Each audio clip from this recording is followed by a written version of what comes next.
topics that I think will be of interest to everybody. Before we get started, I'd like to introduce the president of the Academy to say a few words. Dave Reggiani.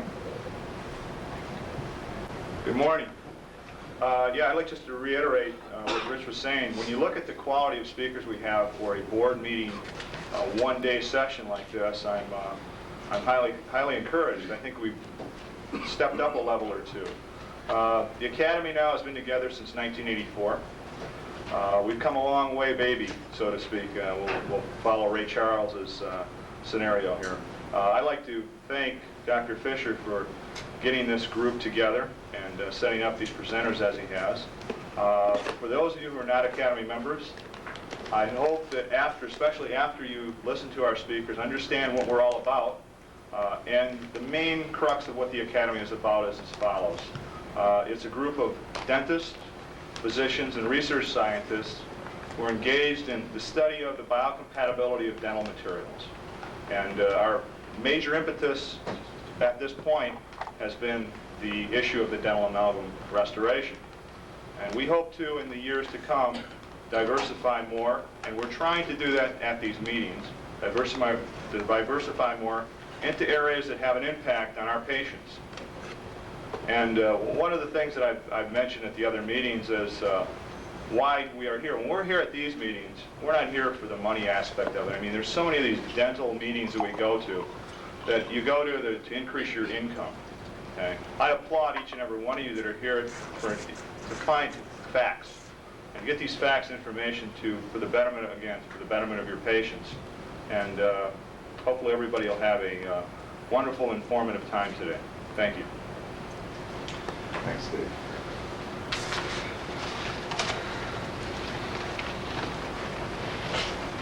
Hopefully each of you has picked up a schedule out front of the speakers. If you haven't, pick one up at the first break. They're at the reception table up front.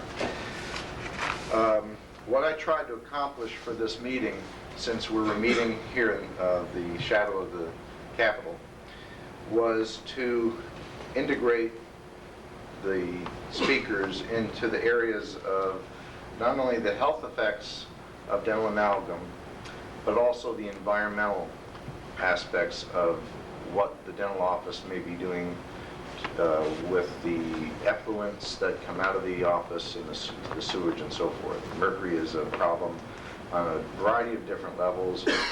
The Academy has been focusing, rightfully so, on the direct health effects that these materials may have on the patients as well as the practitioners that employ them or remove them. And today we'll be looking into some of the environmental aspects too, which I think is something that we need to learn more about. We've got two speakers that are going to be looking at that. And also we will have one speaker towards this afternoon who's going to give us some information about fluoride that most of us probably have not heard before. For our first speaker, I'm very happy to introduce one of our own members, Dr. Paul Rubin, who is one of our board members of the Academy. Paul is the past president for the Washington State Society for Preventive Dentistry, and he comes all the way from Seattle. I think he may get the long distance award today along with Dr. Borneman. And his topic is going to be dental office effluents and their environmental impacts. So I'd like you all to welcome Dr. Paul Rubin.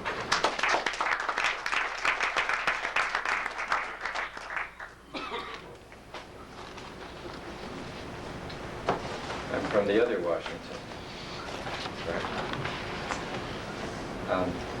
Get these mics in place so fix up everything. Can somebody maybe turn on the slide projector there? Can you reach that mic?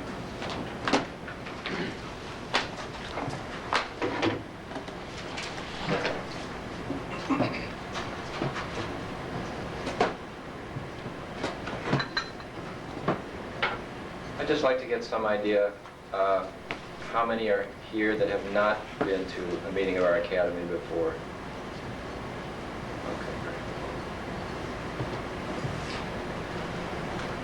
Well, as Rich was saying, there has been a lot of concern in this group and spreading worldwide about the effects of mercury in people's mouths from amalgam fillings.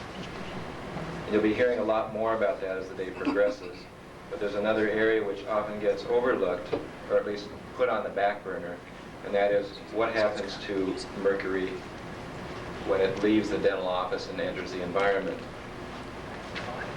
in one form or another. So besides ending up in people's mouths, where else does it go? And we need to consider at least the following questions. How much mercury is used in dentistry? Where does it go? How much goes into the environment and by what route?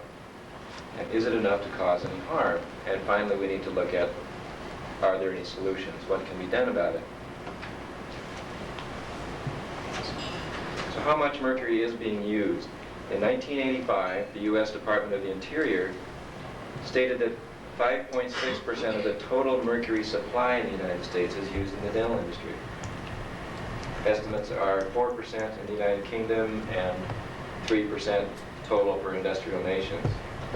This amounts to about 100 tons of unregulated use of mercury. I say unregulated because other major industries have very strict standards and strict regulations and close scrutiny.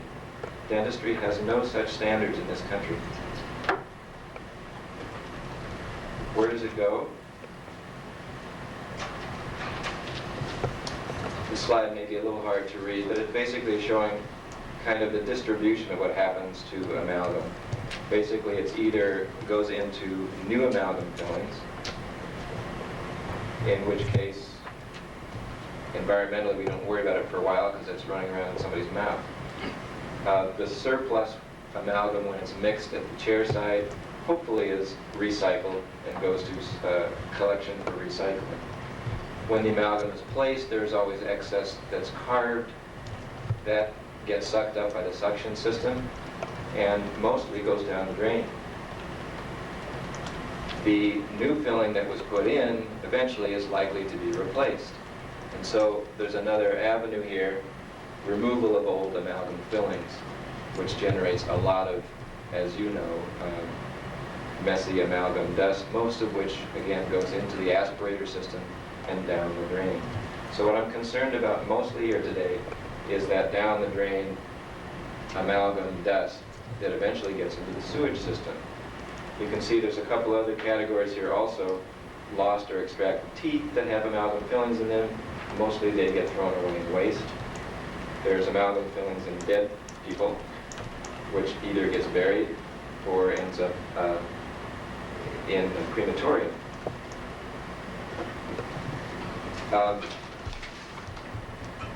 I don't want to get morbid about this, but there have been fines and heavy regulations about mercury that gets buried in landfills, and yet it's getting buried all the time in dead persons, and I don't know if that's something we ought to be concerned about or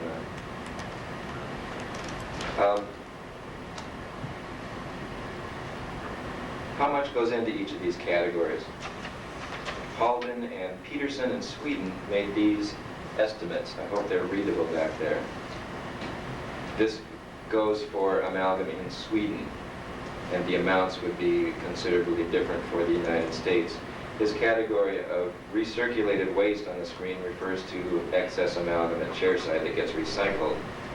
And what's called waste for deposition refers to unrecovered extracted teeth, persons who have died, and an estimated 700 kilograms per year emitted into the air from crematoria. Here's another slide showing an estimate that as much as 24 pounds of mercury go into the atmosphere each year in each crematorium. Strutsholm in Denmark had similar figures, and he estimated that 25 to 30% of of mercury used in the dental sector was emitted into the wastewater system. We base on 100 tons of mercury used in the U.S., that would mean 25 to 30 tons of mercury per year going into the waste stream and into the sewer system. Another calculation based on a Swedish study estimated that there is, on average, 0.5 grams of amalgam waste per patient per year. I wasn't able to find how that was determined, but this would make the U.S. annual waste at more than 125,000 kilograms, or well over 100 tons. This is probably not a very realistic calculation, but all the calculations come up with a pretty impressive amount. If this mercury goes down the drain into the sewer system, is it anything to be concerned about? Sewage systems are designed to process human waste, not toxic metals. What's left when sewage is treated and released as treated water is called sludge. These metals are getting concentrated into the sludge. What happens to the sludge? It used to get dumped into the oceans. It doesn't anymore. That's no longer allowed, fortunately for the oceans, but it does go into landfills. Some of it is burned. About 20% of it gets placed on the land as fertilizer. According to the Environmental Action Foundation, about 86% of mercury that goes into the sewage treatment plants ends up in the sludge. That's good for the water treatment, bad for the sludge. Should we be concerned? In 1974, the National Academy of Science, considering gross effects of contaminants on fish and humans, rated mercury as being the most dangerous of metals. If you look on the scale there, right below mercury is silver. If you look at the toxicity of metals, according to the most sensitive of marine organisms, again, mercury tops the list. And again, note also silver and copper. In the water, I won't get into details about what happens in the marine cycle, but it's sufficient to say that microorganisms methylate the mercury, and this organic mercury works its way up the food chain.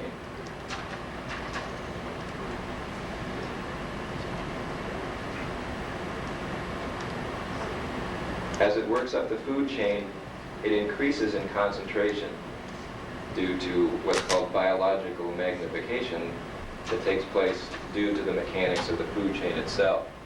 In other words, mercury in the water, by the time it ends up in fish, is 5,000 times more concentrated. If we look at methyl mercury, by the time it ends up in fish, it's 85,000 times more concentrated. Again, just the mechanics of the food chain and the biological half-life of mercury in marine organisms. The half-life in fish can be many times longer than the average of 70 days calculated for humans.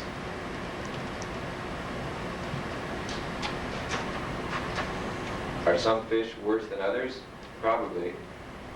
Here's kind of a guide for your lunch today. The best seems to be those that are offshore and lower in fat. There's a moderate saving grace in selenium. In marine organisms, selenium is usually found in about equal concentrations with the mercury, and this appears to have a protective effect against mercury toxicity in the aquatic environment, and possibly some protective effect on humans that are eating those organisms. Now, some studies have been done to more accurately determine how much mercury specifically goes out the dental office waste stream. Many of you have heard about Pima County, Arizona, which is in the Tucson area. In 1984, the Pima County Wastewater Management Department published industrial wastewater discharge limits. For mercury, the maximum allowable daily discharge was set at 0.05 milligrams per liter. I'll return to that number several times, so it'll help to remember that. 0.05 milligrams per liter, which was the lowest of all regulated substances. This was the same standard that had been set in Sweden. Silver was set at 5 milligrams per liter. The Arizona water quality standards, that is what's allowed in the actual water that is being used, was set at 0.0002 milligrams per liter. Industrial users in Pima County were required to have a permit in order to allow the discharge of industrial wastewater, and that discharge had to be within the allowable standards. In July of 1991, this was judged to apply also to dental offices. It would be prohibited to allow any wastewater that may be adverse or harmful to the public waste treatment facilities or its effluent. This included a prohibition of toxic elements, including mercury, in levels above the discharge limits. The regulations had been in place since 1984 and had resulted in a threefold decrease in the mercury content of the sludge, so it seemed that this was one good indicator that regulations were being effective in the wastewater treatment plants. Well, in 1989, the U.S. Environmental Protection Agency was concerned about mercury levels in one of their treatment plants in Pima County being above the standard. One of the suspected contributors was dental offices. They did some random testing and found that over half of the tested offices were in violation, many showing levels hundreds to thousands of times the allowable limit. This caused quite a lot of publicity and quite a lot of concern, especially in the local dental society, which began to fight the ordinance. They argued that the ordinance lacked scientific grounding and that the mercury discharged from dental offices was negligible. Does that sound familiar? So in stepped the American Dental Association to help out. They hired their own research firm to study the dental office wastewater, and of course they hired a law firm to develop legal arguments. The ADA hired a research firm focused on 5, quote, representative offices. And guess what they found? Each sample they took was below the limit of 0.05 milligrams per liter. When I show you the findings of some other studies in a few minutes, I think you will agree that this finding stretches credibility. But there's more. They also concluded that, quote, mercury did not leach from amalgam during conventional biological wastewater treatment. So the result was, in December of 1991, the Pima County Board of Supervisors voted to suspend the permit regulation for dental offices, pending further research.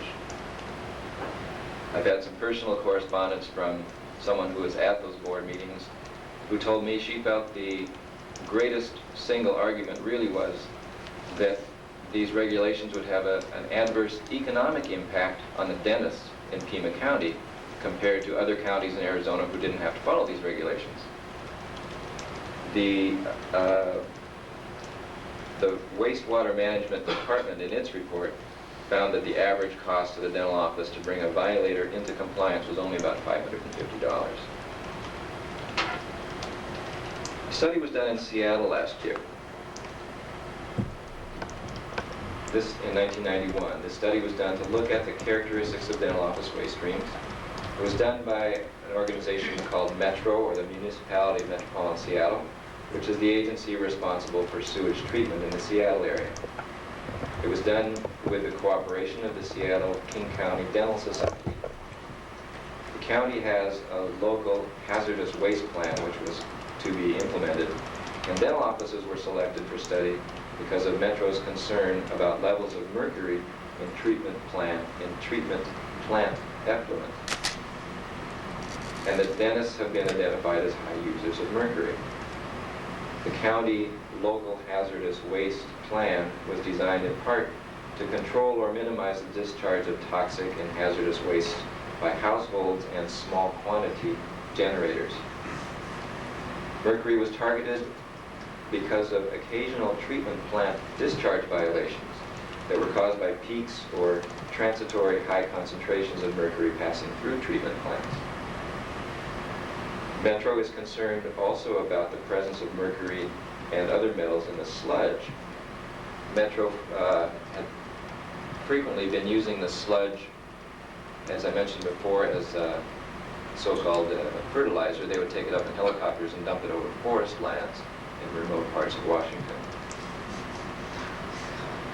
They were desiring to meet the highest quality of water standards and of sludge standards so they could continue doing this. They recognized that metals don't break down like other pollutants, but either become part of the sludge or discharged into Puget Sound, the water that surrounds the Seattle area, after the treatment process. They're also concerned in this study about copper from amalgam and silver from fixer solution, but I'm going to focus mainly on the mercury issue. Samples were taken from 9 general dentistry practices. This diagram shows that the sampler was placed in the vacuum line immediately downstream from the amalgam trap. This, some have criticized as being an unfair place to sample it, that it should have been sampled further down the sewage line, but this is what they did for this study. Duplicate samples were taken over a 3 to 8 hour period and analyzed according to standard methods, including atomic absorption spectrophotometry. The results could also be correlated with numbers of patients seen and the type of work performed. In other words, a particular sample, they knew this particular sample came from a dentist who removed 3 amalgam fillings in a 2 hour period or something like that. This table shows some of the results. In the Seattle area, the local discharge limits for mercury are 0.2 milligrams per liter, which is 4 times higher than that set in Pima County or in Sweden. As you can see from the chart here, the samples ranged from 12 to 480 milligrams per liter, exceeding the limits in every case. In fact, they ranged from 60 times to 2,400 times the local limit, with the mean being 150 milligrams per liter, or 750 times the local limit. And as you can see from this chart, the limits were also exceeded in the case of silver and copper.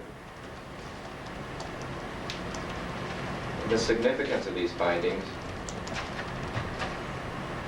Metro wrote that it is significant that 14% of the local mercury load in the sewage treatment plants comes from dentistry, comes from a single profession, and that the mercury concentrations are 750 times the local discharge limit. Although little comparative information on other mercury sources is available, it is clear that dentistry is a significant source of mercury. In their conclusions from their report and their recommendations, they recommended a number of things here, which you can see on the board. Promoting the recycling of materials now being taken into solid waste landfills, etc. They recommended that there should be a requirement of a reduction in the amount of mercury discharged from dental operatory waste stream, and to explore mechanisms such as filtration, settling, centrifuging to control mercury entering the sewage system. I'll get more into those kinds of recommendations in just a little bit. There have been some other studies done that I'll go over, just for comparison purposes. In 1989, there was a study done at Goodfellow Air Force Base, Texas, to identify sources of high concentrations of mercury that were being found in the wastewater, and they seemed to be coming from the dental clinics. This isn't Texas, but I don't have any good slides for this study, so I'll give you something to look at.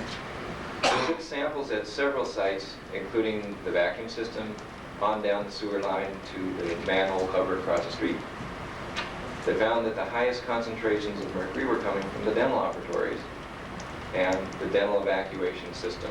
No great surprise here.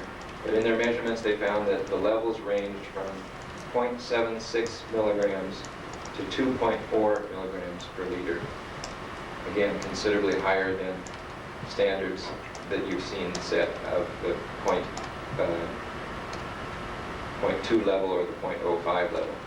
At the manhole cover between the clinic and the main sewer line, the level was measured at 0.8 milligrams per liter. They found also that nearly all the mercury was insoluble mercury. Very little was soluble mercury. This is a good point when you start looking at mercury recovery systems, which have a difficult time effectively extracting soluble or dissolved mercury, but they do work pretty well at trapping insoluble mercury. They also looked at silver from the X-ray picture solutions. They had a unit installed to recover silver. It was an electrolytic unit, and they found that their unit was only 47% effective. So they are looking into other ways of recycling their silver. In their recommendations, they recommended that a finer mesh screen would be helpful in the strainer attached to the dental aspirator units, but that a specific separator system should be installed to remove the mercury from the vacuum line before it goes into the sewer. So now we'll start getting into some of the solutions here. They tried 2 basic types of units. One is a filtration unit, and the other uses gravity and enhanced gravity or centrifuging. In their study, both systems were effective in removing 92 to 99% of the mercury. And I'll talk about those systems in a few minutes. What about other countries?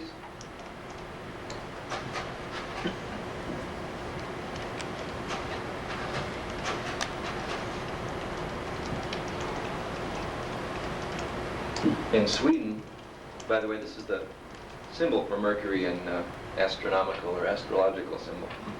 I never knew that before. Sweden, by the late 1970s, was already installing amalgam separators in dental offices. In 1989, all new offices were required to have units rated with an efficiency of 95% or better. Existing offices were allowed to get away with a 70% efficiency rate. But by 1993, all dental offices in Sweden will be required to meet the 95% level, with the sludge being effectively and appropriately recycled. In Germany, they were recommending in 1986 and requiring by 1989 that offices have amalgam collection systems at least 95% efficient. It was believed that the results of this program would lead to, number one, relief of water treatment facilities by retrieving 28.5 tons of mercury based on calculation of 28,500 dental offices. This would eventually lead to better quality sludge that they could use for other purposes and hopefully greater preservation of natural resources. In the United States, so far we have some recommendations, one from the Seattle study and a recommendation from the NIH conference last year. Their recommendation was that dentists should install devices to recover waste amalgam residues in their offices for recycling to reduce environmental contamination. No specific limits have been set, no standards of efficiency. Why isn't there more concern? Why isn't there more regulations in this country? I can't answer that, but it might help to look at what happened with the U.S. Environmental Protection Agency with regard to mercury in paint. Maybe shed some light on what I suppose is just a bureaucratic problem. In 1972, the EPA began procedures to ban the use of mercury in paints. In spite of volumes of documentation, heavy pressure from the paint industry appeared to succeed in deterring the agency. In 1975, they concluded that mercury in paint presented a minimal risk, and that since there were no adequate or effective substitutes, the benefits outweighed the risks. Again, doesn't that have a familiar ring to it? Then in 1976, EPA Administrator Russell Train reversed the 1975 decision, declaring that mercury in paint presented unreasonable adverse effects.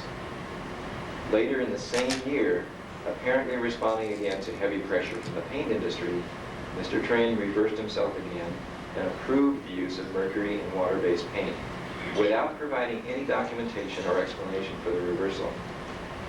Finally, in 1990, the EPA finally banned the use of mercury from all indoor paint, only after the death of a child that was traced to that source. A tragic lesson that I hope we don't have to repeat for this issue. There are two types of separators that are now available in this country. I've heard of only these two, and there may be others yet, but I have not been able to find any others that are available. They've both been used in Europe for some time. There have been some comparison studies done on the two units relative to their effectiveness or their efficiency. You have to kind of read between the lines and the manufacturer's claims, but from what I have seen, it appears that they're both pretty comparable in efficiency, and if used properly, can reclaim or trap a level of efficiency about 99%. One is, I'm sorry, I missed a slide here that shows what happened in 1990 in US EPA. One is the Sweden recycling system, which looks something like this. It's distributed presently through a company in New York. I'll give you their name, and at the end, I think you can all read from this slide just how it works.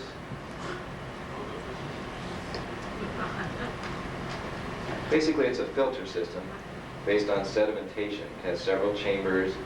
It has a feature that periodically has a sterilizing flush to keep microorganisms from impeding the filtering efficiency. The filters must be changed periodically and new filters bought. What do you do with the old filters? Recycle. The old filters, it's a good question. The question was what happens to the old filters. The old filters must be recycled. The company claims that it will take the old filters back for you and recycle them. I'll get into that in a minute too. This is the other system. It's called the Metasys. It's made in Austria. It's a more complex centrifuge type system. It has a large collection tank. Actually, this looks large, but the whole unit is small enough that it can fit right at the dental unit, or it can go more centrally where the vacuum pumps are. This unit is considerably more expensive initially, but the cost of repeatedly buying new filters with a Swedish unit will also make that cost add up as well. I can't tell you at this point which system is more practical economically in the long run. That would take some talking with the manufacturers and some calculating that I think everybody needs to kind of do their own homework on. Right now there's an ongoing study at the University of Washington School of Dentistry, partly as the result of the Metro study I talked about. They've installed a couple of both of these units at the dental school. This is a diagram of the Metasys system. Basically, it sucks it in, spins it around, centrifuges it, and collects it in a big trap. The trap itself then is emptied periodically and recycled again through the manufacturer. This is Seattle, where I come from. I know a number of you have been to Seattle. If you haven't, if you've ever seen pictures of Seattle where this stuff up above looks real blue, and the stuff below looks real blue, and it looks real bright and sunny on the buildings, those are retouched photos. This is what Seattle really looks like. But this is part of Puget Sound, the water here surrounding Seattle where wastewater gets dumped after it's been treated, supposedly. The study that's being done at the University of Washington Dental School, I think, is interesting. They picked a pretty challenging place to test these machines. It made me think of the sheep study, chewing their cud, as being picking the worst case scenario. They want to come up with some clear sense of the efficiency of these machines. And they want to come up with some standardization of how do you measure that efficiency. Should you look at the percentage that it removes? Should you measure it in milligrams per liter, in parts per million? Should you look at the total mercury that's removed? In other words, if it can remove so many parts, so many milligrams per liter, well, you could reduce that number by just flushing a whole lot more water through the system. That really doesn't solve the problem to the environment. So you need to really look at the total amount of mercury that's being collected and that's coming through. The study should be finished this summer, and I will update the Academy on its findings. They'll be sharing their findings with a panel that is supposed to be convening this fall to address the need for standards of emissions from dental offices and possible recommendations for requirements for recovery units. I know you'll sleep well to know that this panel comes from the American Dental Association. No problem. And just to add to your sleep, the panel is headed by P.L. Fan.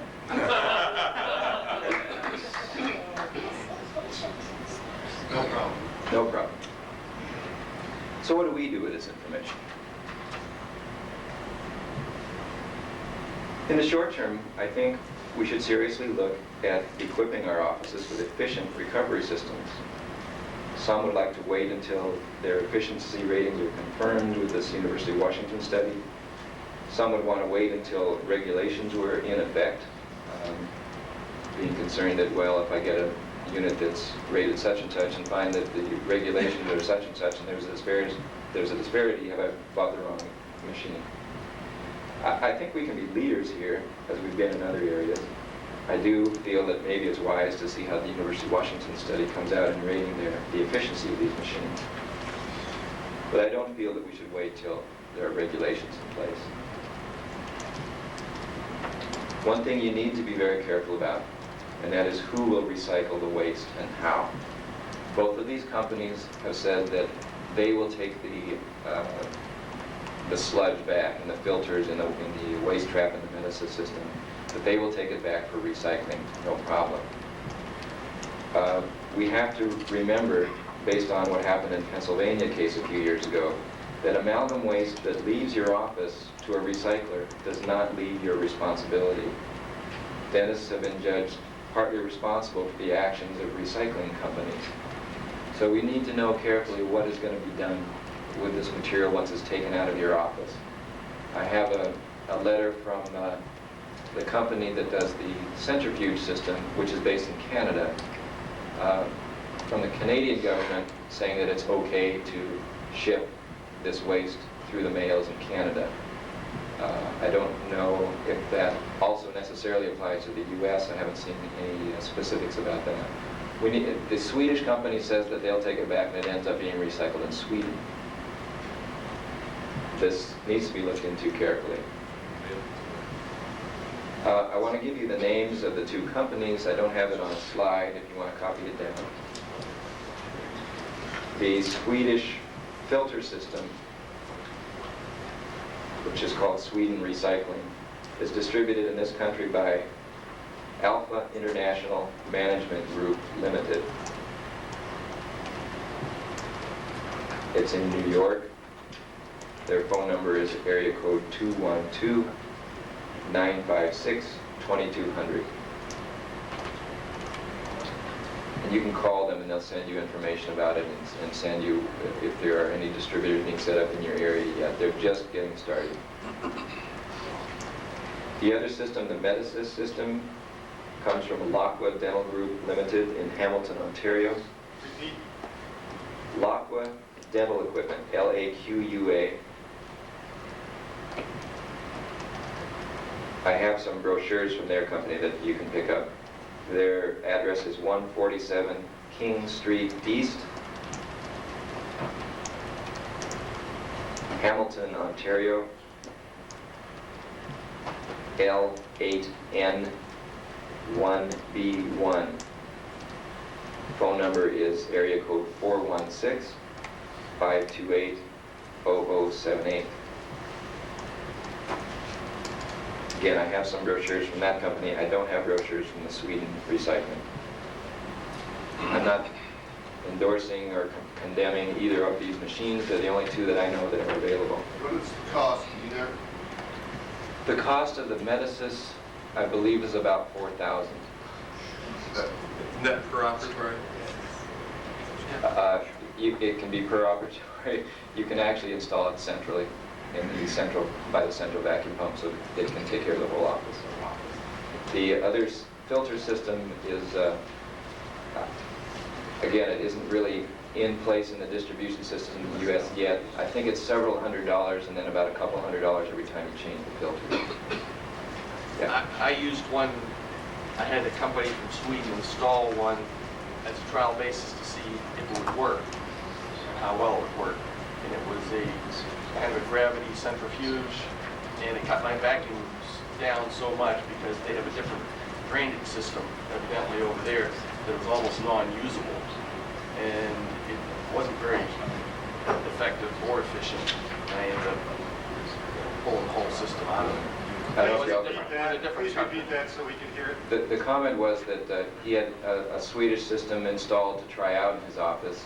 It was a centrifuge type system, and it cut down the power of the vacuum unit so much that it made his vacuum system very inefficient. It really wasn't worth using. He had to take it out. The Medicine system, you have to have the unit at the lowest point if you're going to, in your office, and you're going to install it in the central evacuation unit. So if you're on a ground floor and you got a concrete floor, you really can't do that. You have to install it separately in each unit. A lot of people have those smaller chair side units, they're about $400 each. Yes, About 70 to 90%. there is another smaller system that the Medisys makes. It's a small, fairly inexpensive machine. It recovers at about a 70% level. And I think it's only about $400. Also, Garfield Gold take back. They're a certified manufacturer of golds, and they will take back waste amalgam. The comment was that Garfield Gold, which is a refiner, will take back waste amalgam. The question is, what form will they take it back in? In the Swedish filter system, you have to turn in the whole filter. At the Swedish plant, they clean the filter, retrieve the sludge off the filter, and reuse the filter again to resell it back again. The form that the sludge is in may or may not be acceptable by the recycling plants in this country. That's something that we have to look into. For the long term, the recycling of waste stream mercury through this kind of a system is important and it's necessary, but it's kind of like bailing out a leaking boat. It doesn't really address the leak. When we also finally stop using this material in dentistry, then our future generations can enjoy not only better health, but a cleaner environment.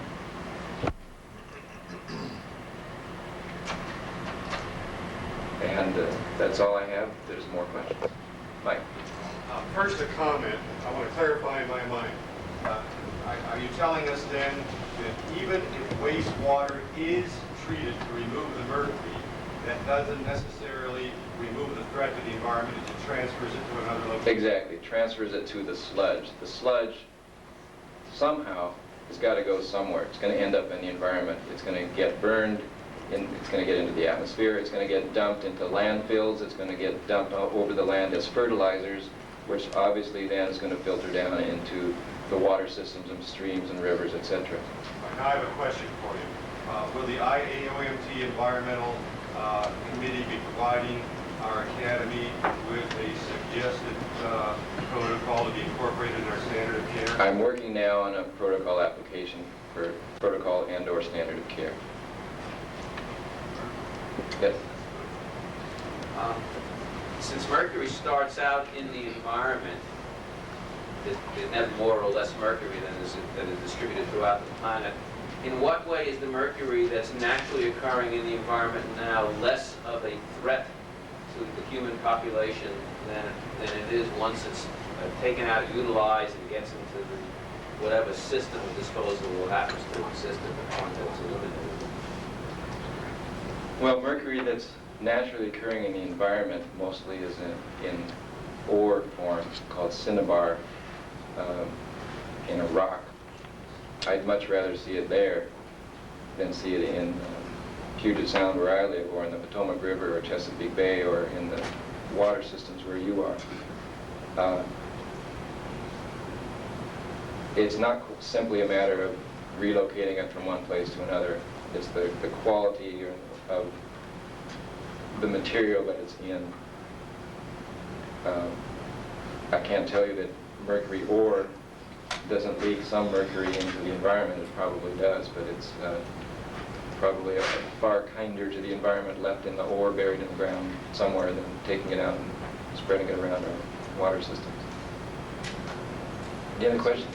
Phil? I just want to share something that a patient of mine has called my attention.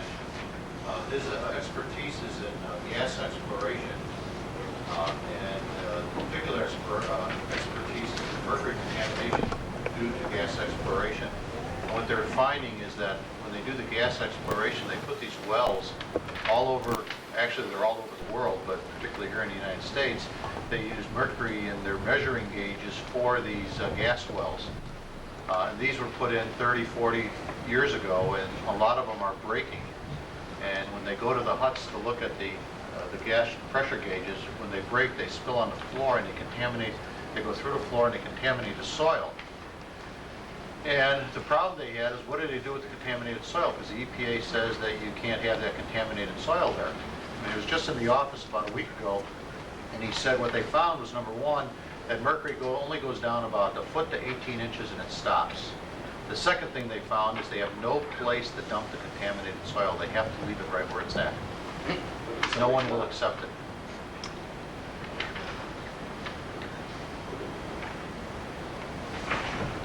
There you go. Can mercury be vaporized and then condensed? No, I just wondered. Can it be vaporized and then condensed? Then condensed so you can collect it. I don't know, I just wondered. It'll vaporize with heat. You mean as far as in that recovery system?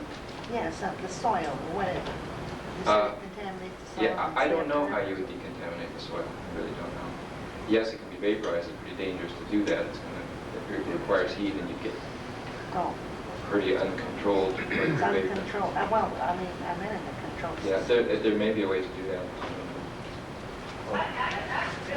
In response to the question about redistribution, the primary issue and problem is converting from a non-bioavailable to a bioavailable form. Right. And the distribution and concentration in food chain, there's where the issues come. Good point. Paul, just a comment about a couple of the dental offices in San Diego and one in Los Angeles, is that because of careless handling of the material in the office, the floors were contaminated, one a concrete floor and one a wood floor, and that although the dentist retired and sold the building, the laws are such in the EPA that if you are a manufacturer of materials using hazardous materials and you contaminate the ground or the floor of the building, the liability extends even after you sell the building. And you may have seen people digging up filling stations and hauling away 50-gallon drums of gasoline. Who's paying for that is what's called the deep pocket, the person that owned it before, not the person that bought it afterwards. And what they made both these dentists do is they had to destroy the flooring with jackhammers and the concrete one and saws and so forth and remove the wood and put it in 50-gallon barrels. One dentist told me it cost him more to destroy the floor and remove that than it did that he got from the building. Because the dentist is the manufacturer. Dentist is the manufacturer, yes. The liability in real estate, there's lots of legal precedent, but the liability is extensive and very long if you're handling waste materials. Don't ever buy a used filling station. One more question, then we'll move on. I would like to know how to pursue getting this done to dentists in my area. Find out how much contamination. Some of the more brazen dentists that are very hostile to the idea that there might be any problem. But in other words, I want to make it as uncomfortable as possible for dentists in my area to continue using the amalgam. And if the EPA can come in and measure mercury vapor in their office at a high level, or if they sell and retire, bring the EPA in to evaluate the building. In other words, I'm not a dentist, and this is the best way I can fight those characters. Yeah, I think dollars is the thing that will carry the most weight here. Interesting, though, that in terms of the wastewater problem that I was talking about, there's an equal, if not greater, problem among dentists who are not using amalgam anymore, because most of us are drilling out old fillings to replace the amalgam. So no matter how careful we are about sectioning out the big chunks that get trapped in the little filters at your unit, a whole lot of that's going down the drain. So those of us who are, quote, mercury-free dentists are certainly contributing still in a significant way to the mercury waste stream problem. So it's just not the other guys that are... That's why we need an IAOMT protocol. There is OSHA regulations for workplace exposure, and that might be one avenue if you're looking for a way to there's a $10,000 fine on being exceed certain levels. Whether they would do that would be started. That's a possibility.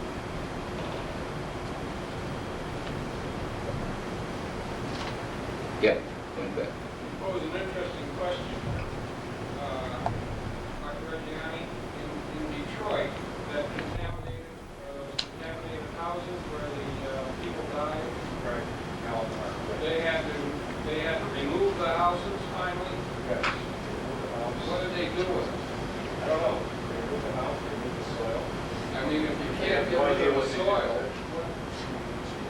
what did they do with the contaminated? There's a what cases. There's a way, Sam, what they do is they do what's called containment, is that they put it into like a stainless steel or steel barrel, like a 50-gallon barrel, and stick it in a warehouse and then keep moving it from place to place. It's very clever.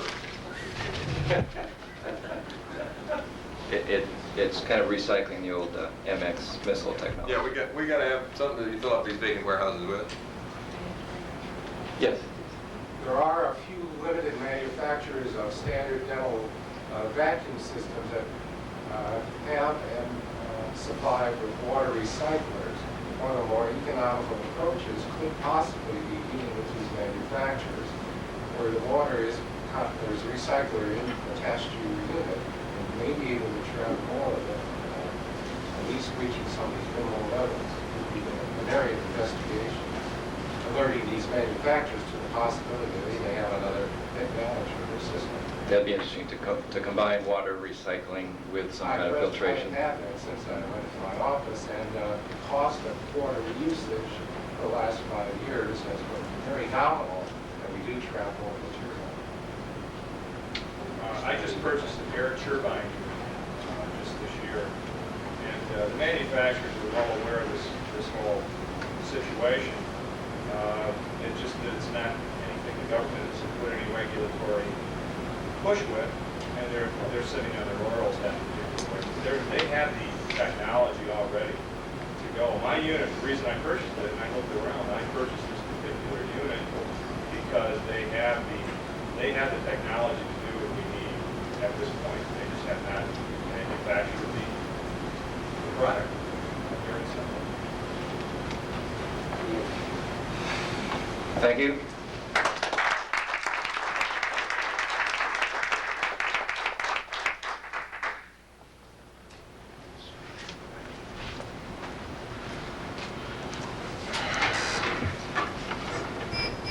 I want to thank you, Paul, for a wonderful presentation. It was very well researched and well done. I'd like to make one comment. I can understand the frustration of the particular victims that have been harmed by mercury. And I think all of the dentists in the audience here can empathize with dentists that are using amalgam today, in the sense that probably all of us have used it. Certainly I have in the past. All of us that have stopped using it probably have used it in the past. Understanding that we did the best we knew of at the time. And I don't think the IAOMT is a vehicle for going after those dentists that are still using it. But what we were hoping to accomplish through the Academy is to educate the dentists to the facts and educate the dental leadership, the government regulatory bodies as to what the facts are, and look to them for leadership in a proper and responsible manner. And hopefully this meeting will lend to that. That being said, our next speaker is going to continue on the path that Paul started here as far as the environmental aspects of the mercury issue. It was interesting when I tried to find an expert on mercury in the Environmental Protection Agency. I had a hell of a time. I would get names of people downtown, and I would call these people and I'd say, I hear you're an expert on mercury, and they'd say something like, well, that's the stuff in thermometers, isn't it?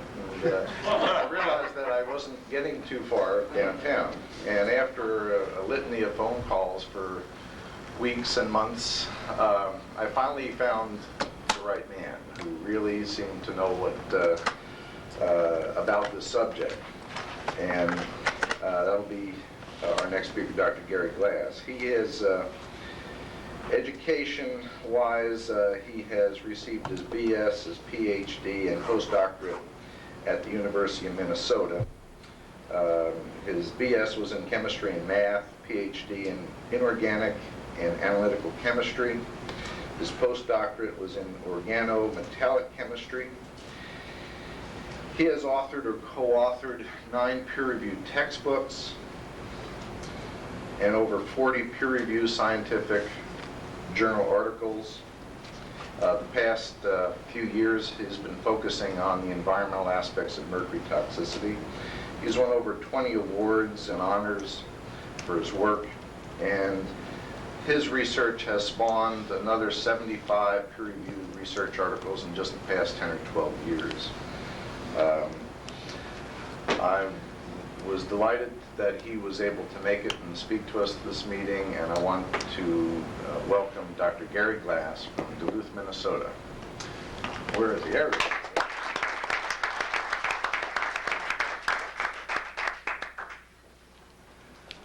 I'll make sure the leads are okay for you. Thanks.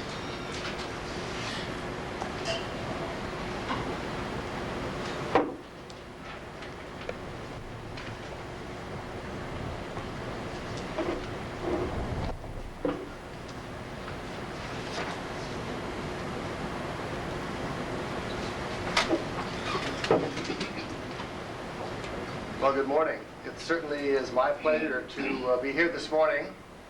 I want to express my appreciation to Rich Fisher and the Academy for persisting with EPA to try to find someone who would stand up and admit to knowing something about mercury. I've been studying mercury for about 5 years now, specifically on mercury, and I'll explain that as I go on into my presentation as to how that could come about given different circumstances. I also want to express my surprise and admiration that your academy is so forward-looking toward the area of what EPA is called pollution prevention. You seem to be recognizing the obvious, and you're doing something about it. And I think you ought to be really commended for that. And I really am glad to be here today to tell you that, and also tell you that I very seldom come to Washington, D.C. This place is known as the seat of policy, and policy and science are quite divergent. And I want to say up front that I am here as a technical scientist. Anything that I might say that could be construed as policy is only coincidental, and it should not be construed in any way as EPA policy. There are lots of folks in town that will admit to and give you their opinion on what EPA policy is. I cannot, so don't save your questions on policy for me. I'll just have to defer them. That's what I call the Gorsuch disclaimer on policy versus science, and I want to make it very clear that my opinions as they relate to certain things that policy matters are personal opinions, not agency opinions. The other major thing I wanted to say is that the research that I've been doing has been made possible by the state of Minnesota. Minnesota learned, I guess over the last 14 years, that mercury was a real problem. I guess I want to fly into the slides to give you that perspective at this time. What I want to do is to take a very broad view of environmental toxicology, or it might be deemed environmental risk, and to describe the whole of the problem. One of the things that I've learned as a research scientist over the last 24 years is that not to put blinders on and follow one little path, but to kind of open up and take the broad view. And that has been very revealing, and particularly as it applies to the mercury problem on a global scale. So I want to describe that to you a little bit. Not at all saying that the 5% of the mercury that you all handle nationally is insignificant, because it's probably very significant and you put it in people's mouths, or at least have in the past. But on the other hand, there's still 95% of that mercury out there. Plus, there's another 100% or more that doesn't even fall into the category of U.S. production. It falls into categories of being component parts of fossil fuels, and cement making, and iron making, and smelting. And those activities generate mercury and put mercury into the environment. So what you see in terms of the U.S. consumption is only what people sell for the purposes of mercury, and there's 2 to 3 times more. And I'll describe some of that today. So if I may have the first slide. You have a, Okay. And I also want you to kill the lights if I could. Maybe I'm not flipping this right. What's going on? try it again. Forward? Try it. Okay.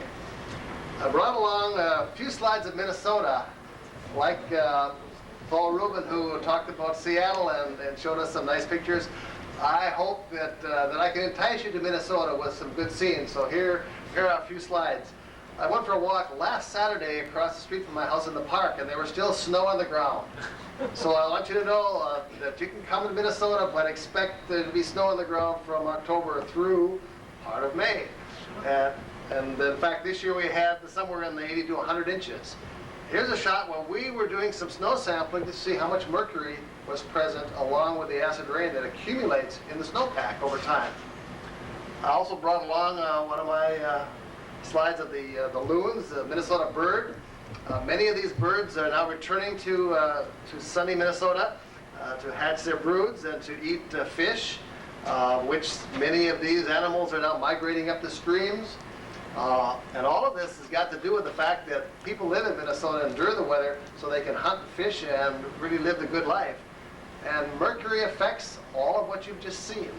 The amount of the fish that these fishermen can eat has now been severely restricted by what's called the Minnesota Fish Consumption Advisory. If you could focus on a tab, I don't think I'm going to focus on this thing.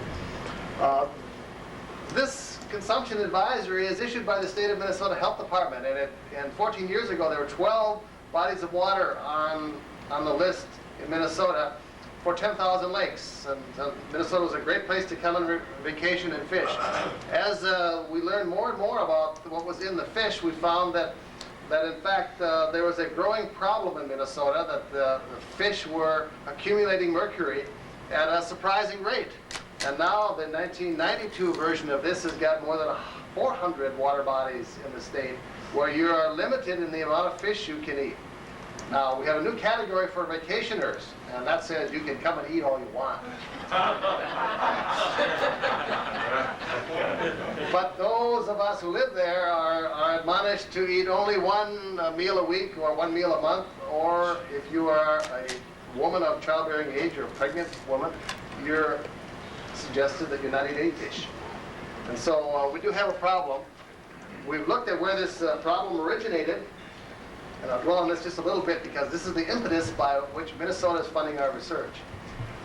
We looked at some fish residues in museums and compared the levels in 1930 versus 1980, and the bottom line is we saw an increase in mercury that corresponded to about 3% per year. The residues in the fish were increasing at a rate of 3% per year. We also looked at time trend data for surveys that were done in the early 70s compared to resurveys in the 88, about an 18-year time span, average separation of about 7 years on the different surveys, and we found in the more recent years the increase at about 5% per year. That is, the mercury residues in the fish were increasing at 5% per year. Those were startling figures for those folks who sell 3 to 4 million fishing licenses a year, who market Minnesota's wildernesses and resources and the lifestyle out there. If you project that 5% per year, it means that in about 20 years, we would be telling people, come to Minnesota, catch our fish, but don't eat them. So there's a large impetus toward figuring out where the mercury was coming from and to turn this trend around.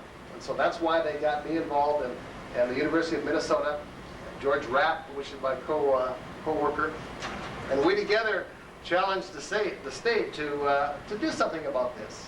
And we said we were going to not only find out what was causing the mercury to be increasing, but how to fix it, how to reduce the trend and turn it around.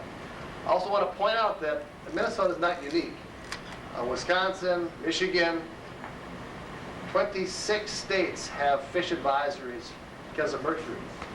And Florida is one of them where even if you eat seafood, sharks, you have to watch the mercury content. And I guess Paul Rubin again mentioned that item.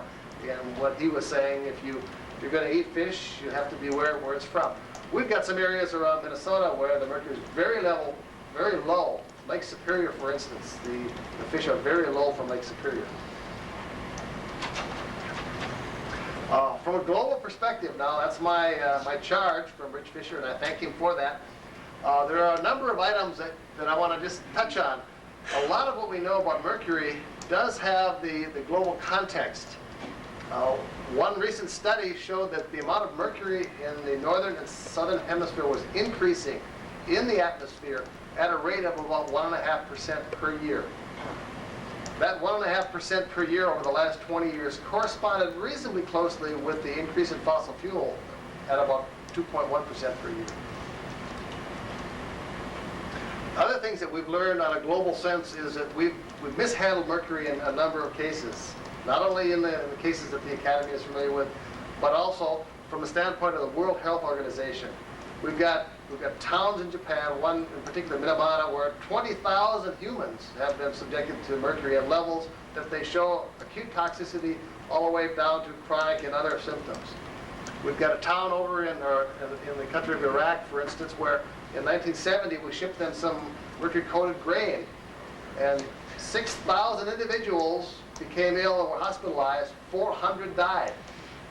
So there's a kind of history of mercury that pretty well know. We know that what the symptoms are for humans. The World Health Organization has published 3 booklets here in the last several years, which I'd recommend for your use if you haven't seen these. This is their program, international program on chemical safety. And you can get these booklets by calling up their World Health Organization publication office in Albany, New York. They're about $10 a piece in that realm. And again, the wealth of information we have on the effects of toxicity on humans is quite large. It's probably larger than any other environmental pollutant. So we kind of know what the endpoints are. We don't have to guess. We don't have to use animals. I want to reiterate some of the important facets of mercury that you should be aware of, because on a global scale, it makes a big difference of what you're talking about. You have to keep things in context, and for mercury, one of the most important features is that being an element, it exists in 3 oxidation states. It exists as a neutral molecule or gas or a liquid, all as Hg0. It also can be oxidized to a +1 and a +2 oxidation state. It exists also in both organic and inorganic forms. Paul Rubin talked about the formation of methylmercury compounds. That's an organoform. Methylmercury is very important because it's the most toxic form, or one of the most toxic forms of mercury. The inorganic form of the metal Hg0 as a liquid is the least toxic form. So you can have mercury going from a substance that is almost non-toxic in a Hg0 form that is capable of being converted to a much more toxic form without us doing anything to it except leaving it out there in the environment. These have a variety of effects, from embryoncidal to histopathological effects. And one of the other peculiarities is the bioaccumulation or bioconcentration in the food chain. A lot of my work was focused, and I'll get to that in a moment, on the bioaccumulation facet of the problem.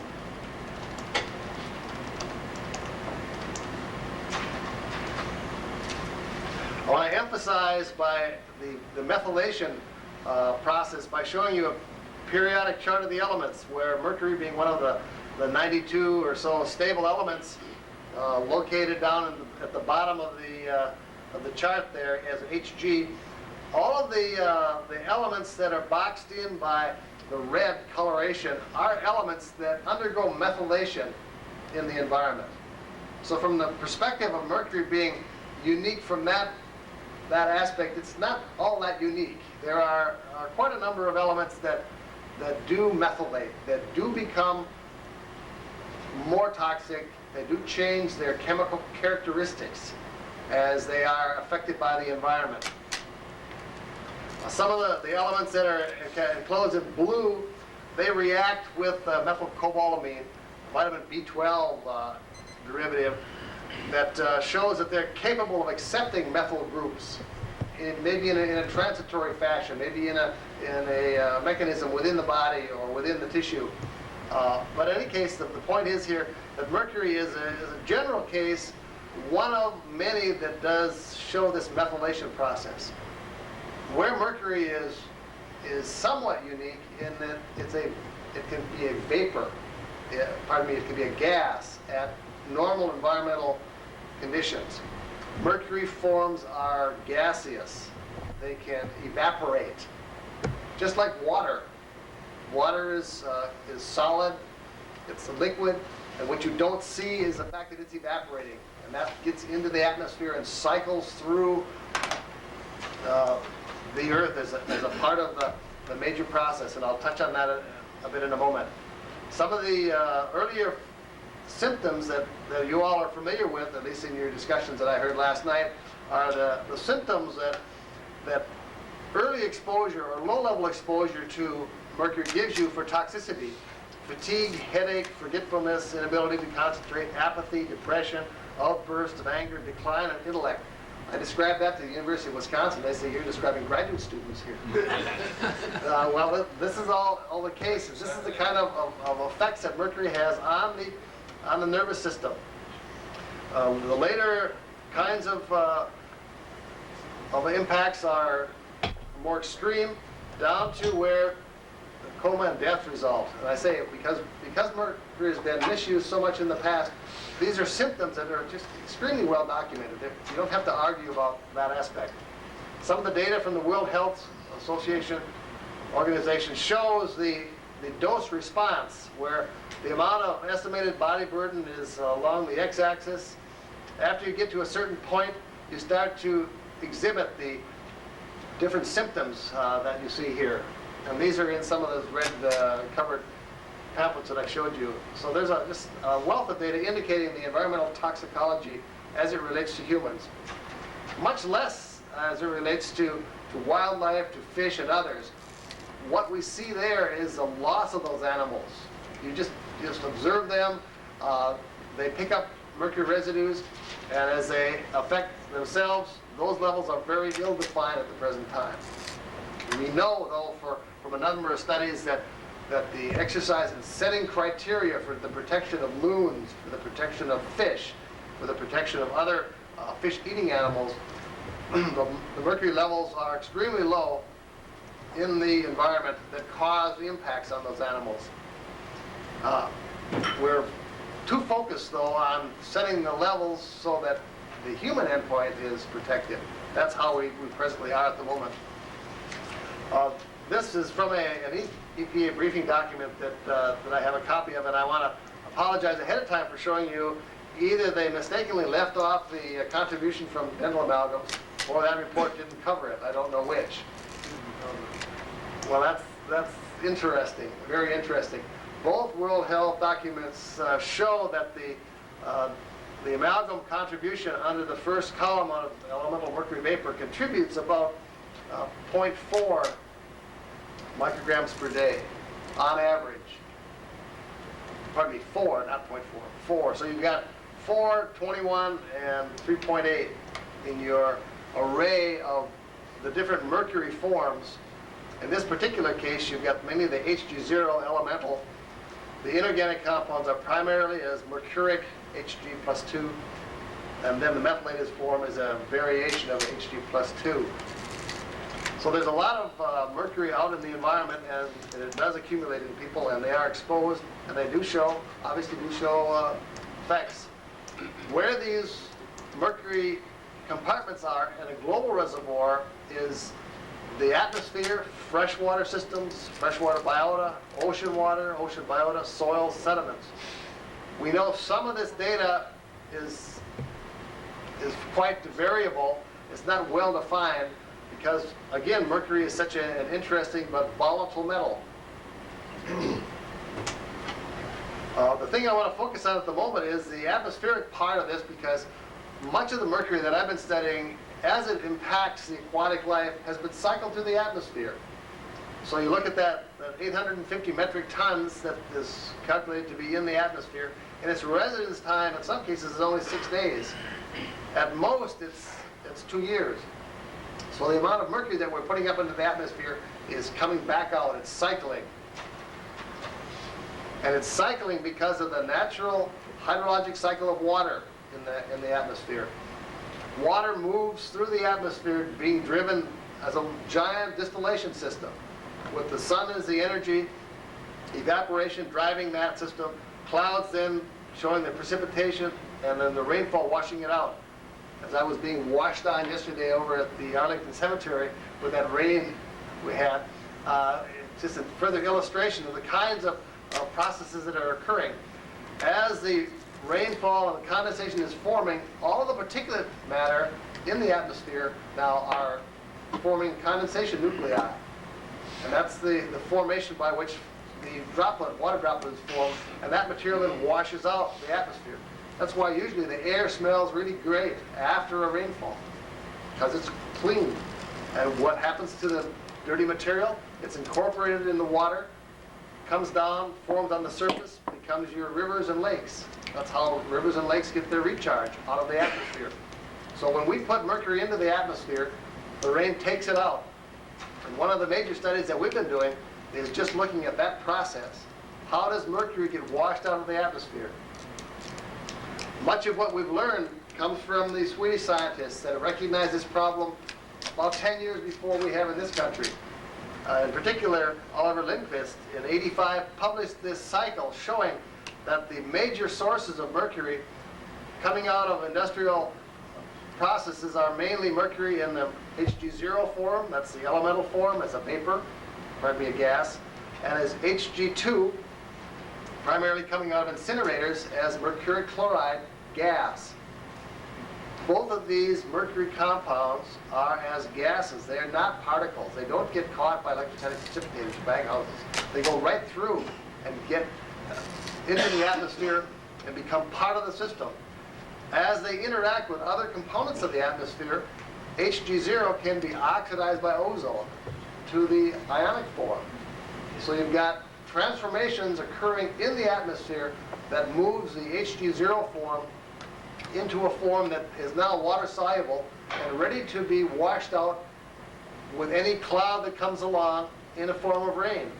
And that rain then cleans the atmosphere, but it contains mercury at concentrations that can cause contamination of the aquatic life, the fisheries. We studied the concentration in rain over northeastern Minnesota, Dakota, and Michigan by sampling it in a number of spots with one of these wet samplers. This is a box with a roof that covers a funnel with a sensor on the right side there. As soon as raindrops fall on that sensor, the roof opens up and the rainwater is caught by the funnel, goes into a bottle with preservative. Then we change that bottle every so often and analyze for the amount of mercury present in the rain. We've done this across 7 sites in the upper Midwest over the last 2 years. And that's the map you see up there. Cavalier, North Dakota, International Falls, Minnesota, Ely, Duluth, Bethel, Lamberton, and over in the upper peninsula of Michigan at Rayco.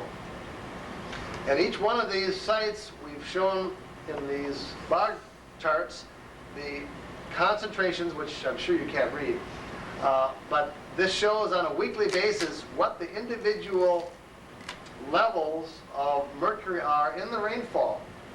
And that's summarized in this particular table.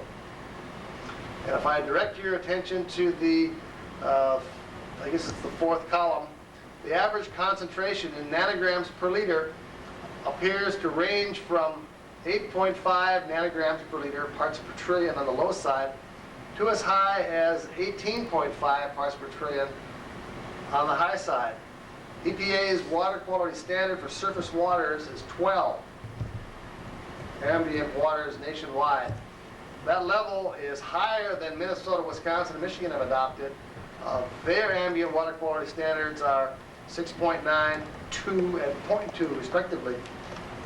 So what we're getting in the rain is more mercury than the regulations permit for the protection of aquatic life, which simply means that we're going to have damage occurring, accumulation in those aquatic life, and it certainly is an explanation as to why the fish have been increasing in the past 20 to 50 years at the rate of 3 to 5% per year. The simple fact is we've ignored what we've been putting up into the atmosphere. We've ignored the fact that it washes out, and we have ignored the fact that it's exceeding the water quality criteria for the protection of aquatic life for which those regulations were developed. That's a personal conclusion.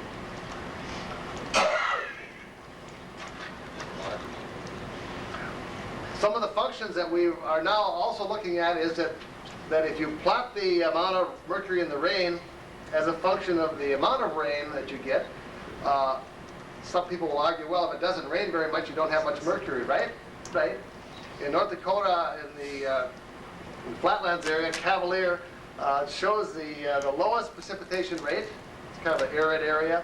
The highest concentrations, but on the flip side, which is on the right, Cavalier plots is the lowest amount of deposition falling on the surface because it doesn't get a lot of rain. That's a wet deposition. On the other hand, over in the Upper Peninsula of Michigan, the average concentrations are fairly low, but the amount of rainfall is high, and that plots out as Rayco being one of the highest areas of deposition over in the UP of Michigan. The outlier on the upper right is Bethel, Minnesota. That's in the 7-county metro area around Minneapolis-St. Paul, where they have their own local sources, and that's our explanation as to why that level is so high. It's high on the concentration plot, and it's high on the deposition plot. And what we're simply seeing is what's being emitted into the air in Minnesota is simply being washed out in Minnesota. And a crude inventory that was done for the year 1990 is that Minnesota has about 14,000 pounds of mercury emissions per year for the year 1990. Much of that is from fossil fuel combustion, but much of that is from other sources that I can get into in a bit. What we're seeing being washed out in Minnesota is about 4,000 pounds in wet deposition. 14,000 pounds going up, 4,000 pounds being washed out. We've net exported another 10,000 gone. Gone where? Gone into other states, gone into dry deposition. Some mercury can be absorbed directly on foliage and plant leaf and would be incorporated as dry deposition. And that amount is estimated to be about 50% of the wet. So maybe at most we're capturing 6,000 pounds from Minnesota's 14,000 pound emission and only exporting 8,000 pounds. These numbers are yet to be really interpolated and understood by the local community that controls regulations there. And in fact, our report is just coming out next week. It's being printed and will be distributed. So I'm sure that will be somewhat shocking news for those folks in Minnesota that in fact funded this work to find out that Minnesota, in fact, will be one of the states listed as a net exporter of mercury. When it comes to acid rain, it's the reverse. We have a lot more acid rain than we are emitting, and so we're a net importer of acid rain in Minnesota. I want to buzz through these slides because it gets to some of the bioconcentration.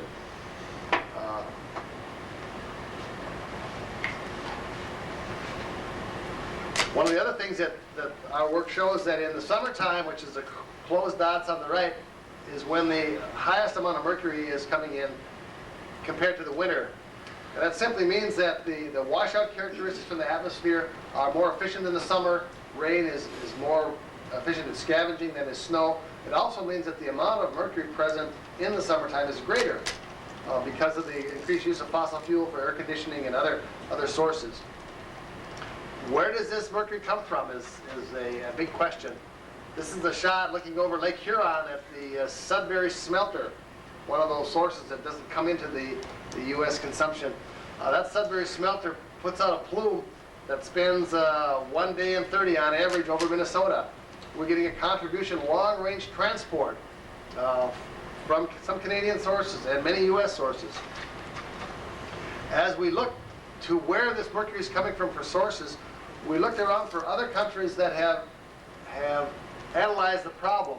And I mentioned earlier that Sweden was one of them. Sweden has 10,000 lakes where the fish are exceeding the level of 1 part per million. That's what they call their blacklisting limit. That's equivalent to what the FDA has in this country for making it illegal to ship into interstate transport.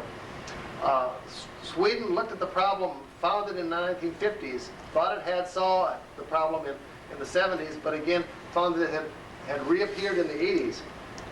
Much of what we're experiencing now. Sweden found that most of their mercury was coming from waste incineration. The way they were dealing with their solid waste in the past was to landfill it. Now when they started incinerating it, they found that they were adding to their problem. And that's where the production and the use in commercial products really comes to bear. Batteries in particular were a major component of the waste incineration output. Coal combustion in mercury in Sweden is very low for mercury because they have a lot of water power and a lot of nuclear power. So this is at all not relevant to what the U.S. distribution looks like with regard to mercury. Crematorias were mentioned earlier as being one of the final resting places for dental amalgams, at least emissions from such. And they were contributing 5% to what Sweden's thought was its problem. In this country, where we look to our relationship with incineration and from municipal waste sources, we found that there was a lot of products, paints, batteries, medical waste, etc., that were major contributors.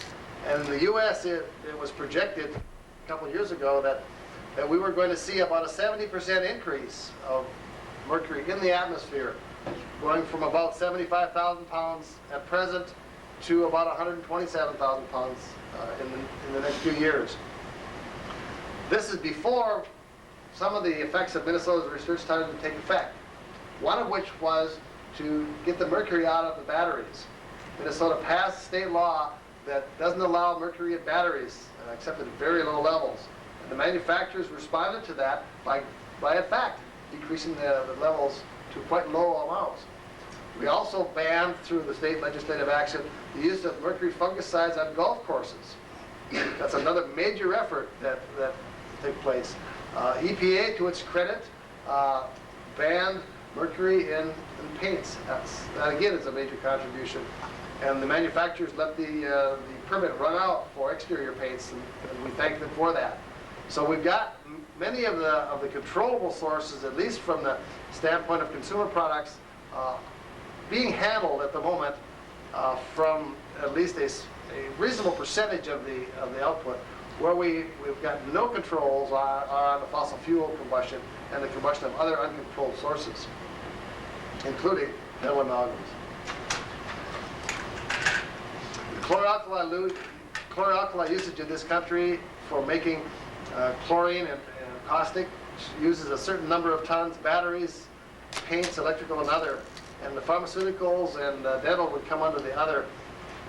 This is a comparison of 89 with 84, showing you some improvement. 84 was kind of an anomalous year, and if you would average it with 83 and 5, you wouldn't get quite the same picture.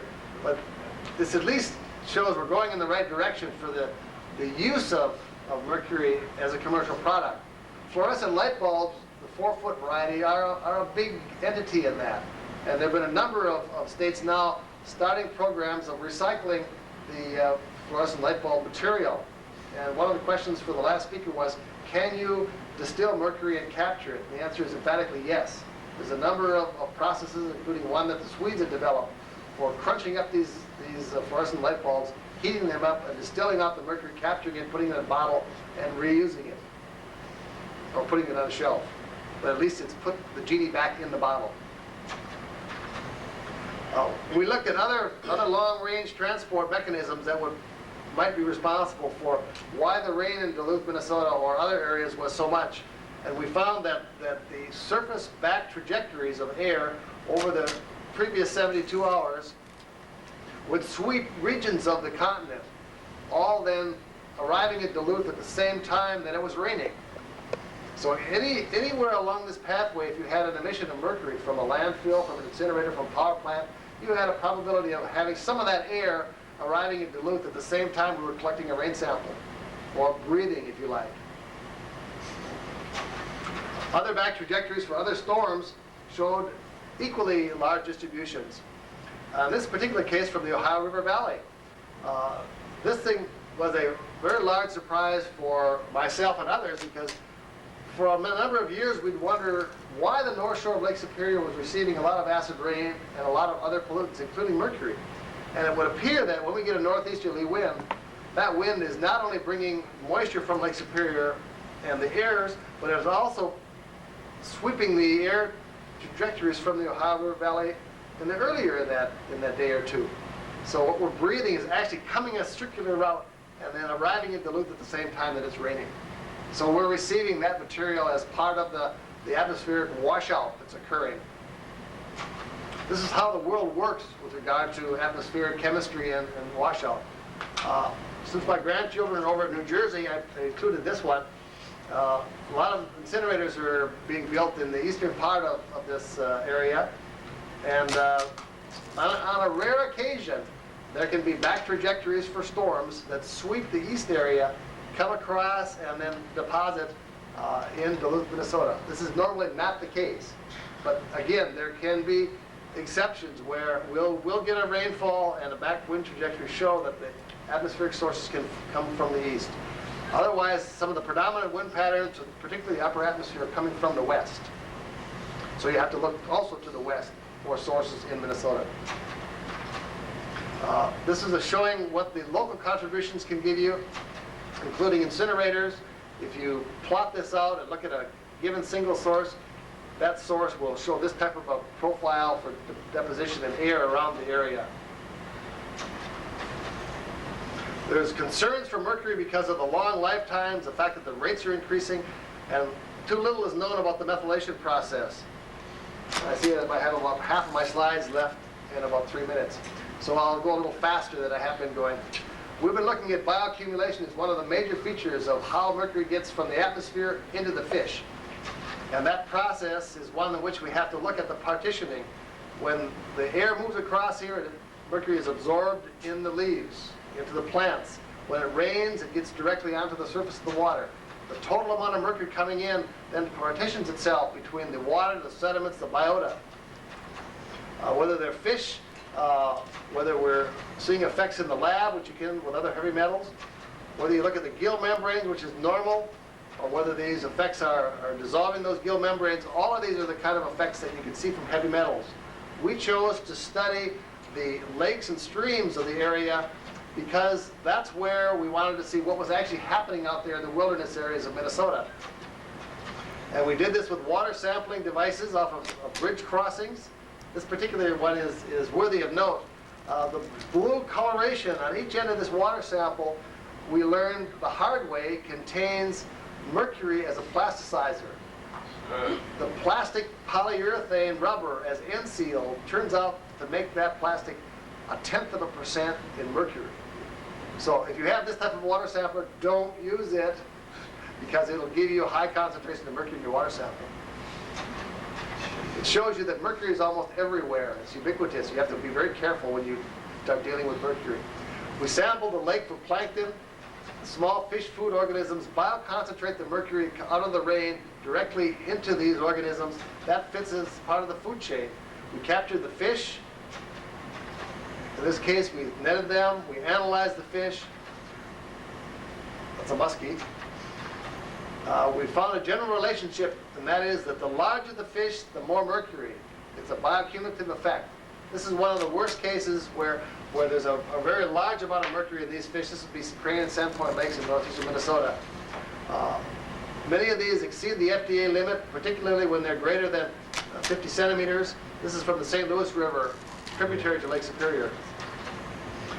One of the biggest things that we found is that the sediments of these lakes are those that have the memory. The amount of mercury that has been added over time accumulates in the sediments. And this is the profile showing on the left-hand side. As you go down in the sediments, you go down in time. It's a time machine. The surface is 1992. As you go down, you can see within the first 15 centimeters, you're down to the 1900 level. And then below that, you're into the 1800s. Well, you can see at about 1880 or so, at 20 centimeters, you're at a background level. 20 to 30 parts per billion mercury was present. Anything more recent than that is quite elevated, and that's elevated because we moved into the area, we started using mercury for a lot of processes, And in fact, we use mercury for a lot of strange things. We use it for a lighthouse weight bearing to float the mirrors on pools of mercury. We used it for the ballast of ships. We used it as a leveling device to tell how much material was in there to keep the ship level. We used it for indicators in steel production, measuring how much mercury, how much iron was in the ore. But we did that with some indicators that had mercury in them, and they contaminated the system. The amount of mercury in the ore, when we roasted it to make pellets, emitted the mercury. Gold processing, primers, fur and hide processing, and on and on. There's just a whole litany of the kinds of things that we found very useful for mercury. And when we were done with it, we dumped it. And what happened to it? It ended up in the sediments, or it evaporated and went into the atmosphere. This is the final slide that kind of summarizes our 5 years of work, showing that you can partition mercury from air to rain to lake water to plankton to fish to sediments. This covers about 10 orders of magnitude. Shows you the magnitude of the problem when you have air in the parts per quadrillion, rain in the parts per trillion, plankton in the parts per billion, fish in the parts per million. These are concentration ranges that you have to be able to measure in order to make sense out of what's been happening in the environment. And we've worked hard to put this together in a way that you can see in a very schematic sense what happens when you add mercury to the atmosphere. It doesn't stay there, it washes out, and it becomes a part of the system. Now we can certainly add man to there, we can add plants and a few other things that I'll try to put on there with our most recent findings. Finally, we also draw cartoons about this because we're impatient that we can't move fast enough. And here's one that says 67 degrees Fahrenheit. That's what I call mercury in a fish. And here's a fish with a thermometer coming out of the lake. So, this is compliments of Bob Carey, who runs a tour guide operation out of Ely, Minnesota. As I mentioned earlier, when you come to Minnesota, you can find areas like Lake Superior. This is the North Shore. And the fish from Lake Superior are very low in mercury. The lake has got a 200-year retention time, and the fish, lake trout in particular, are extremely low. So you'll be happy to have a lake trout dinner from Lake Superior. I think I'll stop there and try to stay on time. Thank you very much.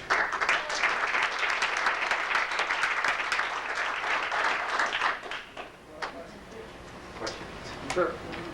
Dr. Glass, I must confess to some confusion on my part about your comment about the comparative toxicity of the various forms of mercury that I hope you'll be able to clarify for me. We in the IAOMT have been subjected to a great deal of information on this subject over the past 8 years. And it is our understanding that mercury as a metabolic poison, meaning that its toxic effect in humans occurs when it attaches to tissue ligands and body tissues or fluids, primarily the sulfhydryl group, does not determine the toxicity of the various compounds or forms of mercury. The various forms of mercury and their toxicity is determined by the absorption rates rather than its end effect within the human body, and that the absorption rate of ingested methylmercury is roughly 95 to 98%, and the absorption rate of inhaled mercury vapor, which is our concern, is 74 to 100%, with a lower range being for large doses and higher range being for smaller doses.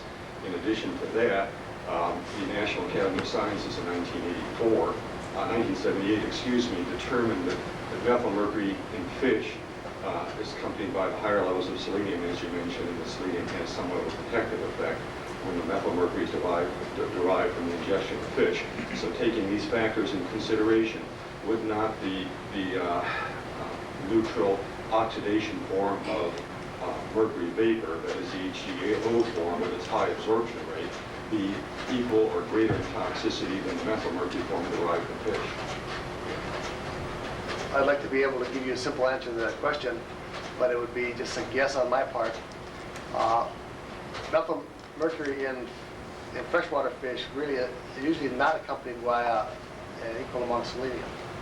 Well, according to NAS, the National Academy of Sciences, they found 32 studies showing that there is this protective effect. And that yes, if you have it selenium present, you will have that particular effect. But you have to have the selenium present, and it does not occur in a 1-to-1 mole ratio in freshwater fish, at least not in the upper Midwest. It's a much depressed amount. The other comment I wanted to make is that I would love to see some definitive research results showing the various forms of the transformations that mercury goes through as the vapor is absorbed. I've looked for animal studies, I've looked for a variety of things, because one of my major interests is in the mechanism and details of the methylation process. It's very conceivable that the human body, if it's like guinea pigs and others, can methylate mercury and convert it right into the more toxic forms once it absorbs it. The point being that methylmercury is not more toxic once it reaches the body's cells, any more so than mercury vapor or any other form. What makes methylmercury more toxic is its high absorption rate when it's ingested, and the same goes for mercury vapor. Sure. Once the form of mercury, however it is when it enters the body, once it reaches the body tissue, the ligand, primarily the sulfide group, but also the carboxyl and phosphoryl and other forms, that once it attaches, it then alters the function of the tissue or fluid that it has altered. And it doesn't matter what form it's in. I would say when it hits the tissue. I would be inclined to agree with you, but that would be a personal opinion. There's quite a bit of I think there's an area where we need some more research, and we don't have all the answers, but I would be inclined to agree that you're absolutely right. Bill Marcus, formerly of US EPA. I would like to say hello to Gilman, an old friend of mine, your old boss. Methylmercury goes to different parts of the body than regular mercury. Methylmercury attacks the bed cells of the brain. It's particularly susceptible to developing fetuses and causes a problem called mnemonic disease. And it's absorbed much more rapidly, and it crosses the placenta more readily. So the potential toxicity is different. And the way one would look at methylmercury is that it's extremely toxic to the central nervous system versus normally think about mercury in the kidney. I think we can get a talk later, just after this, about the toxicity of mercury, so I won't go into any more than that. Do you have the information on the conversion of absorbed vapor to methylmercury by the body?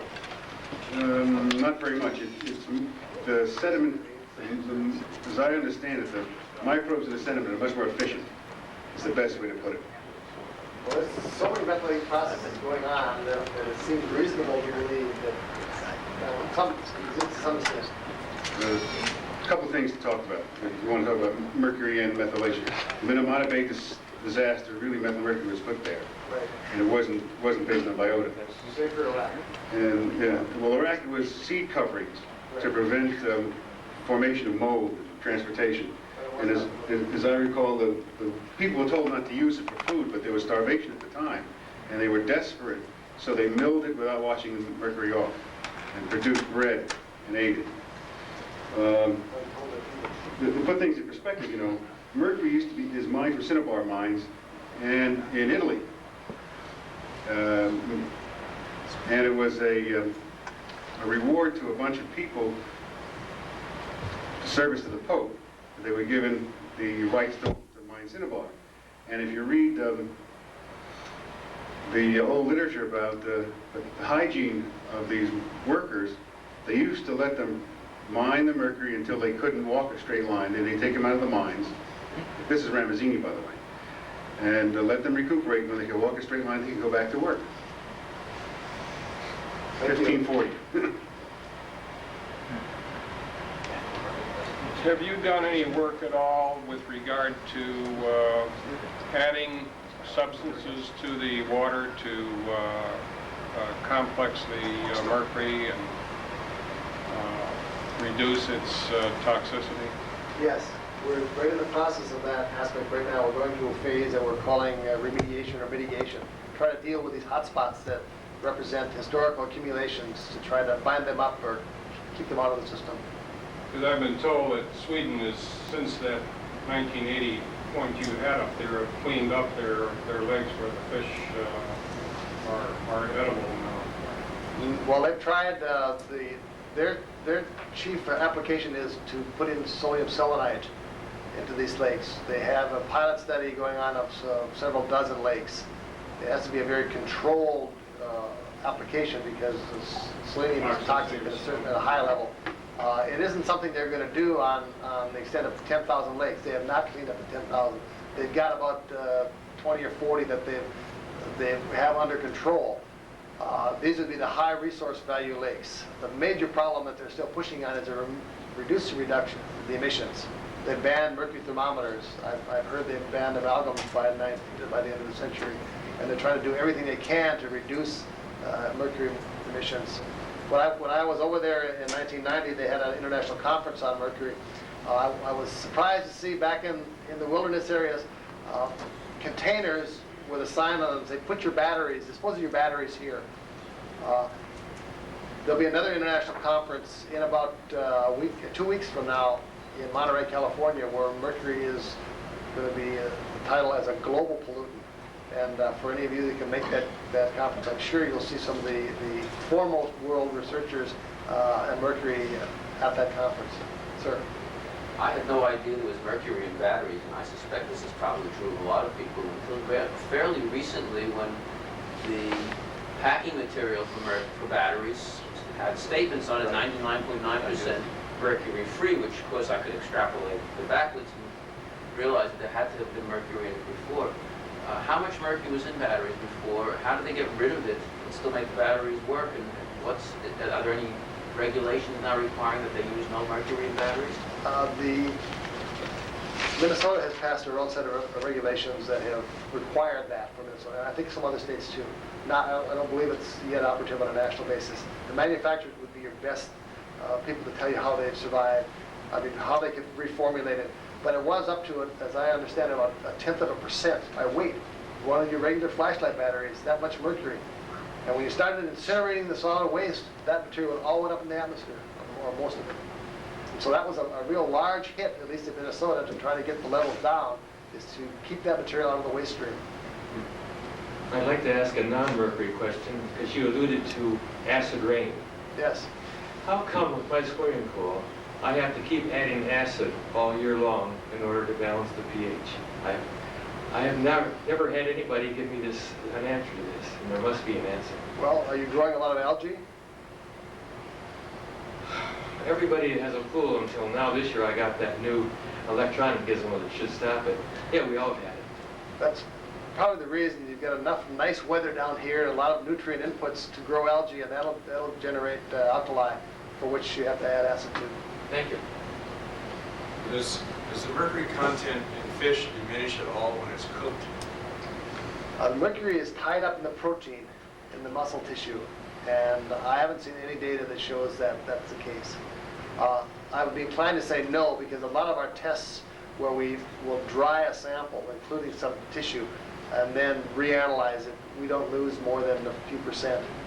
So to that extent, a small amount might be lost, but not as much as if you were to want to get rid of the PCBs or other fat soluble materials to cut the fat off. That's another pollutant that you want to take care of if you eat fish. Get rid of the fat, but getting rid of the fat does not take out any mercury. Mercury is in the muscle tissue. In the use of mercury just in the industry and in products in general, manufacturing of paper and all, are there alternative methods being developed, or are industries moving away from the use of mercury? Is its use being increased in industry? What's happening in that area? Well, I think that anyone who is market-minded is going to see that if there are no remedial measures put on incinerators or put on other disposal processes, they've got to get it out of their products. Now, where you don't have an alternative, that's clearly a problem. But I haven't yet had any discussions, and that gets into the policy aspect of things that I'm not privy to, dealing with those kinds of things. But mercury in automobile switches, for instance, is one of the things that obviously could be changed out, but they haven't been so far. What about in the paper industry? Could it be removed from use in paper? Paper is almost totally devoid of mercury. They haven't used that for a number of years. It was mainly used as slimicide, and they're using other things now. Mercury doesn't need to be used. There's 24 different things you can use in your golf course, which are probably more toxic than mercury, but at least that's another problem. If you golf, you have to watch out where you stand.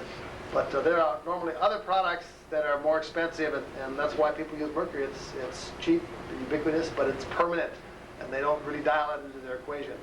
And I'm glad to see that the Academy is. If you want, you can leave the charts here if I'm taking up too much time. No, go ahead, take one more. I will just add that after, at the end of the day, we will have a time when all the speakers will be taking questions from the floor, so we'll take one more. Go ahead. As a boater, I'm aware that the Environmental Protection Agency banned the use of tin in marine bottom paints.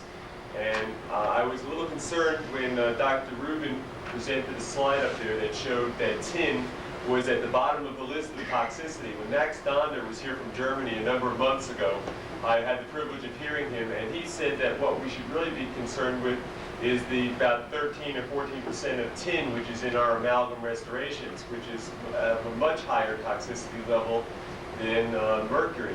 How do you feel about that? The tin that was causing the problems is an organometallic tin, tributyl tin or some other formulation. It's not tin metal. It's not in the inorganic sense, and this, as an organometallic form, was very specific to a number of food chain organisms. That's why the ban. So I would say that two separate questions that have to be evaluated separately. I don't believe you're getting any organometallics in your amalgams that are at least comparable with the toxicity of tin. And humans are quite different than the water fleas in that regard. Thank you, Gary.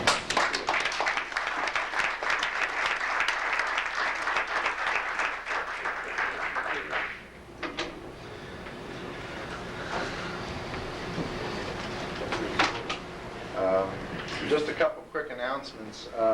Number one, I wanted to again thank Gary for coming all this way to speak to us. When so many questions come up, it's a sign that the presentation really struck a nerve. And again, Gary will be here, as all the speakers will be, at the end of the group of speakers this afternoon. We will reserve at least 45 minutes or an hour for a panel discussion where all the speakers will be able to take questions from the floor.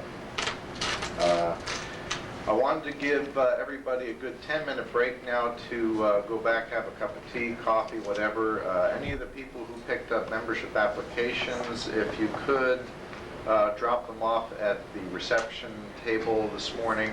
We won't be manning the table all day, so I'd appreciate if you get those back to us today. Mingle for a good 10 minutes, and then we'll get started again.